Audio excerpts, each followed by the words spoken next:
I'm Polly, Polly Pattison, and I'm Dave Pattison. I used to smoke mainly, well, when you went out, when you were sort of 13 or 14, the impression was if you got a boyfriend, he offered you a cigarette and you smoked it, whether you liked it or not. And this is what happened between Dave and myself. I can't say initially I liked it, but it was something that everybody did, so I did it. I smoked from a very early age, but all my family smoked. I had two elder brothers and an elder sister, and of course my mum and dad, and there were six of us at home, and they all smoked. Everybody smoked at home, and it was the thing to do. I mean, Polly's quite right. It was the thing to do. People smoked then because they went to the films and they saw it. It was glamorised, heavily glamorised. Tough guys, lovers, everybody smoked, and the cigarette was used as a prop. My father used to call cigarettes coffin nails, and it was a dumb thing then.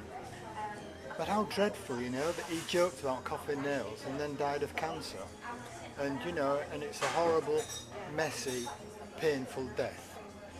And there was nothing funny at all about the joke when he was dying in the hospital bed.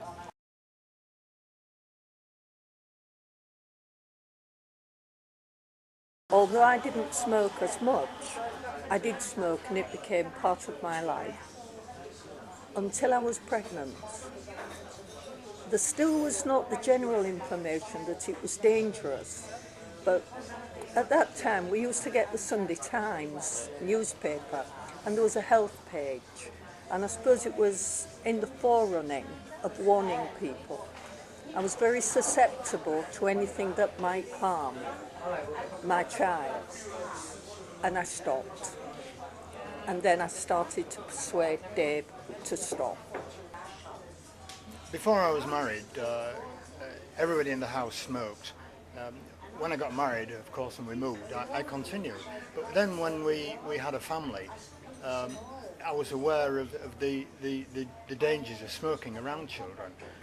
But that was made very clear to me by Polly, who obviously wanted to look after the children's health. And she told them that smoking was very bad for you, that it turned your lungs black and you would die. And so, you know, I would come home from work after a busy day and I'd light a cigarette and the children would start to cry and say, oh, Daddy's going to die, his lungs are going to turn black and he'll die and he'll leave us.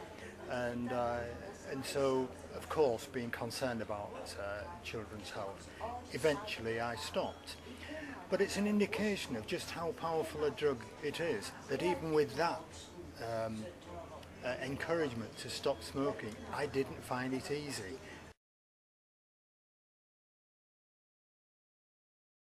Now we're coming to places like this and it's free of smoke, but a few years ago it wasn't, and it was awful. We very rarely went into clubs because of cigarettes. I ran my first half marathon at the age of 59 and did 6 in a row. Although I say it myself, I didn't walk round. There were good times. Couldn't have done that. I couldn't have done that. You don't smell. The house doesn't smell. The car doesn't smell. You know, your taste of things is very much improved. My health improved immeasurably. I mean, when I successfully stopped, I'd been very ill. I was a heavy smoker, and if I got a bad cold, then it got onto my chest or my sinuses, and I was really quite ill. And comes a time when I was ill with a respiratory problem, and it was 3 o'clock in the morning, that dreaded time, and I was vomiting, and I tasted nicotine, and it terrified me. And I literally thought, you fool, you're killing yourself. Smoking may not kill you, but it sure as hell ruin your life.